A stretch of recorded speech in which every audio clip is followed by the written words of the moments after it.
Historia del Antiguo Israel, el viajero sociólogo y el mapa de la fe. Un sociólogo apasionado por descifrar las raíces de las grandes civilizaciones emprende un viaje por las tierras de Israel. No lleva una brújula geográfica, sino una literaria, la Biblia. Sabe que para entender a un pueblo hay que conocer sus relatos fundacionales y que estos no nacen en el vacío, sino que son tejidos por múltiples manos, tradiciones y contextos históricos.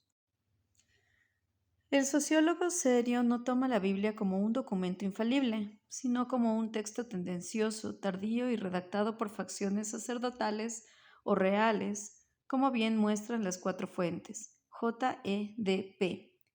El relato del Éxodo, por ejemplo, apenas tiene correlato arqueológico en el Sinaí.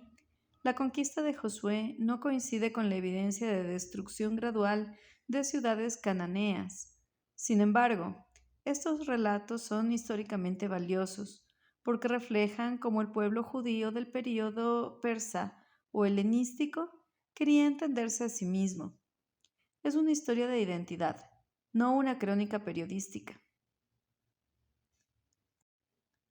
Entender la historia judía basándose en la Biblia es necesario porque el judaísmo es, ante todo, una civilización del texto. Su memoria colectiva, sus leyes, su geografía sagrada, su calendarización del tiempo y su propia definición como pueblo elegido fueron codificadas allí. Sin la Biblia, el judío histórico es un fantasma. Con ella, aunque sea criticada y matizada, se vuelve un interlocutor con voz propia y continua. Las fuentes del Pentateuco y el origen del texto sagrado. Su primera parada es el Pentateuco, la Torá judía, que significa 5 estuches o 5 libros: Génesis, Éxodo, Levítico, Números y Deuteronomio. El sociólogo recuerda que estos libros, tradicionalmente atribuidos a Moisés, son en realidad una magistral composición de al menos 4 fuentes distintas, identificadas por los críticos bíblicos. Está la fuente J, del alemán Yahvé, que llama a Dios Yahvé o Jehová, de estilo vívido y antropomórfico. Luego, la fuente E, que prefiere el término Elohim para referirse a la divinidad más distante y solemne. A ella se suman la fuente D, deuteronomista, y la P, sacerdotal. Todas estas voces, con el tiempo, se unificaron en el Tanaj, el acrónimo con el que los judíos conocen su Biblia: Torá, ley, Nevi'im, profetas y Ketuvim, escritos.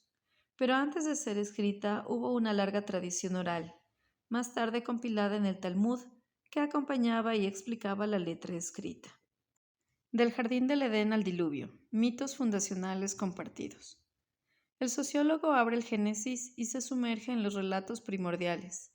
El jardín del Edén, custodiado por querubines y un árbol de la vida, no es un invento exclusivo. Al cruzar los ríos de Mesopotamia encuentra ecos evidentes en los mitos sumerios.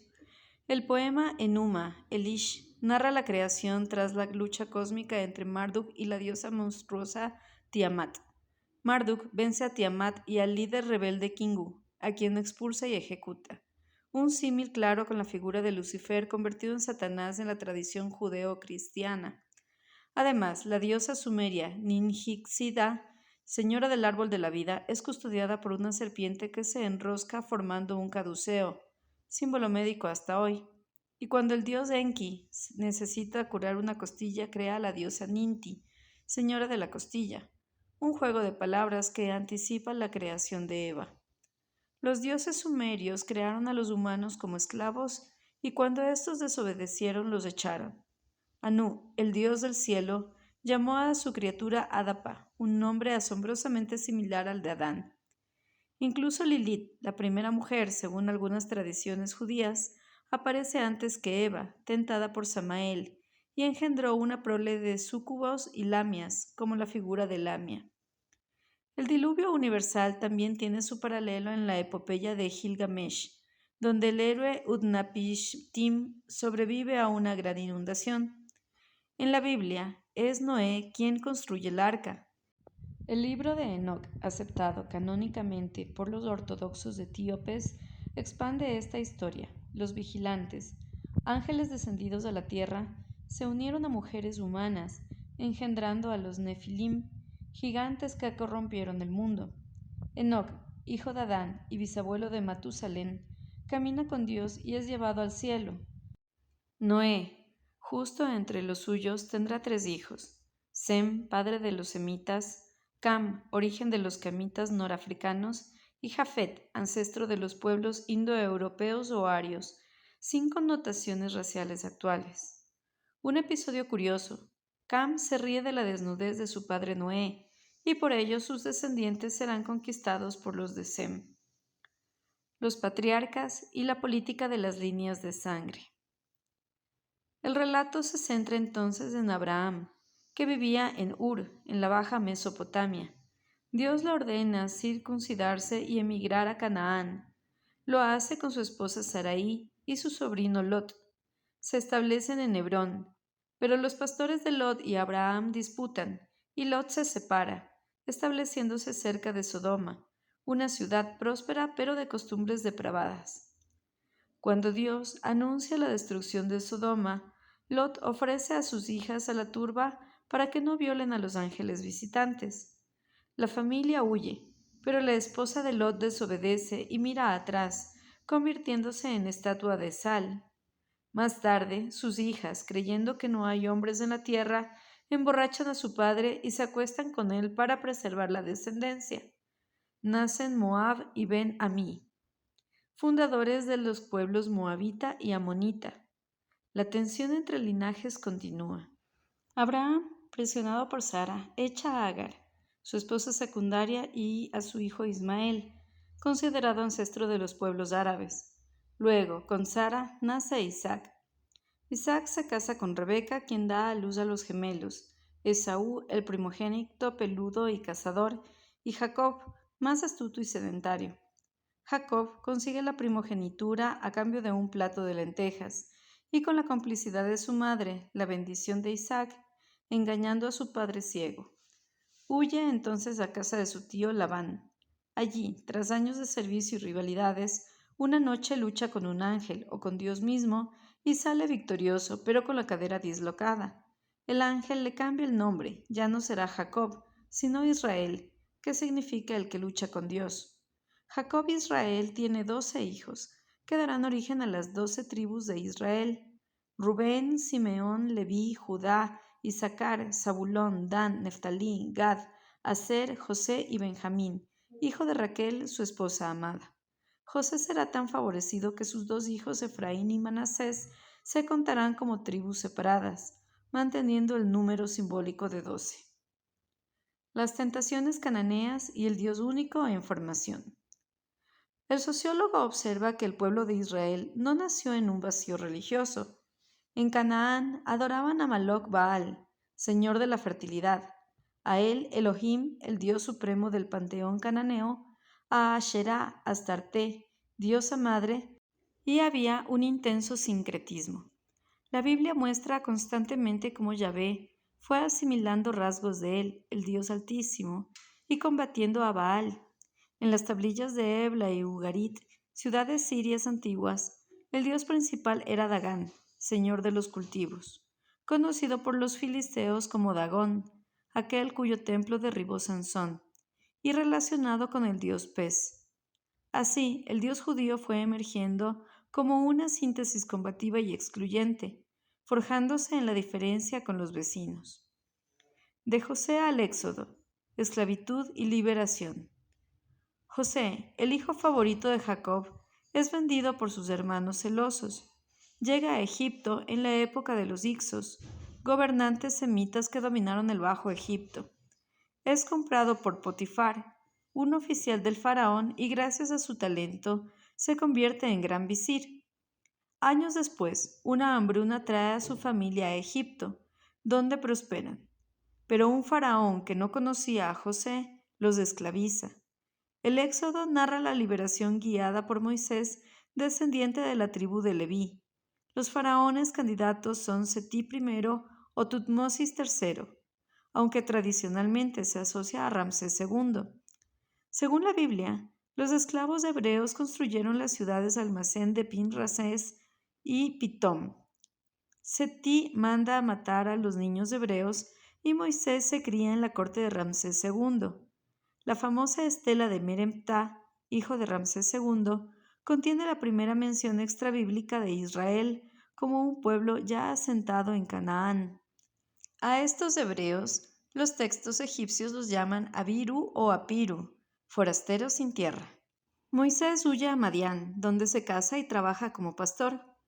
Desde allí, Dios lo llama por medio de una zarza ardiente. Las plagas de Egipto podrían tener explicaciones naturales. Una erupción del volcán Santorini, que produjo tsunamis y oscurecimiento del sol, y un fenómeno de gas denso, probablemente dióxido de carbono, que afectaba a quienes dormían en el suelo. La travesía por el desierto dura 40 años.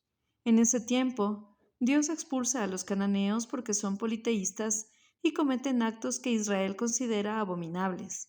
Se construye el tabernáculo, el primer santuario portátil. Conquista, leyes y el legado de Moisés. La primera generación, la que salió de Egipto, no entra en Canaán por su falta de fe. Solo Josué y Caleb, 2 de los 12 espías, sobreviven para liderar el asalto a las murallas de Jericó. Las tribus se enfrentan a los amorreos, descendientes de Cam, como los edomitas, que descienden de Esaú, hermano de Jacob. El libro de Josué describe la conquista como una empresa militar rápida y total. Pero la Torá no solo es historia, es ley. Levítico detalla el sistema sacrificial, la pureza y el rol de los sacerdotes, los Kohanim de la tribu de Leví. Muchas costumbres reflejan los 400 años de permanencia en Egipto. Circuncisión, ciertas restricciones alimentarias, el concepto de pureza e impureza. Números es un censo y un diario de viaje. Anotan pueblos, oasis, jefes, guerreros, animales, sacrificados, botín, sublevaciones, como la de Coré contra Moisés. Allí aparece también el episodio de las serpientes mordedoras y la curación mediante una serpiente de bronce en un caduceo, anticipo del símbolo médico. Y Deuteronomio, la segunda ley, es una prolongación de los 10 mandamientos, una recapitulación que enfatiza la obediencia como condición para vivir en la tierra prometida. El calendario y la organización del culto. El sociólogo anota la importancia del calendario judío que estructura el tiempo sagrado, el año nuevo con el sonido del shofar, cuerno de carnero, el Yom Kippur, día de la expiación y ayuno riguroso, el Shabbat, día de descanso semanal, la fiesta de los tabernáculos recordando las tiendas en el desierto y el año jubileo. Cada 50 años se liberaban esclavos, se devolvían tierras y la tierra descansaba. Todo esto forma un sistema socioeconómico y espiritual único. La Biblia completa, históricos, sapienciales y profetas. Pero el viaje del sociólogo no termina con el Pentateuco. Recorre los libros históricos y didácticos: Josué, Jueces, Samuel, Reyes, Crónicas, Esdras, Nehemías, Macabeos y los más narrativos como Ruth, Tobías, Judith y Esther. Luego los sapienciales: Job, Salmos, Cantar de los Cantares, Proverbios, Eclesiastes, Eclesiástico, Sabiduría, Lamentaciones, que exploran el sentido de la vida, el sufrimiento y la alegría. Y los proféticos: Isaías, Jeremías, Baruc, Ezequiel, Daniel, Oseas, Joel, Amós, Abdías, Jonás, Miqueas, Nahum, Habacuc, Sofonías, Ageo, Zacarías, Malaquías. Voces que denuncian la injusticia y anuncian la esperanza. Después de Jesucristo, el Nuevo Testamento. El viaje da un salto temporal. Después del nacimiento de Jesucristo aparece una nueva colección de escritos, los Evangelios: Mateo, Marcos, Lucas, Juan. Narran la vida, muerte y resurrección de Jesús de Nazaret. Hechos de los Apóstoles relata la expansión de la iglesia primitiva. Luego las cartas de San Pablo, Romanos, 1 y 2 Corintios, Gálatas, Efesios, Filipenses, Colosenses, 1 y 2 Tesalonicenses, 1 y 2 Timoteo, Tito, Filemón, Hebreos. más las cartas llamadas católicas, Santiago, 1 y 2 Pedro, 1, 2 y 3 Juan, Judas. Finalmente, el Apocalipsis de San Juan, un libro visionario que cierra el canon cristiano.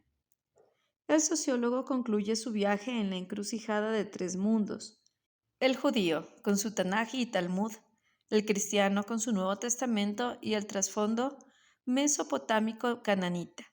No ha encontrado un libro uniforme, sino una biblioteca viva, un palimpsesto de tradiciones orales y escritas, de luchas políticas y espirituales, de mitos compartidos y teologías originales.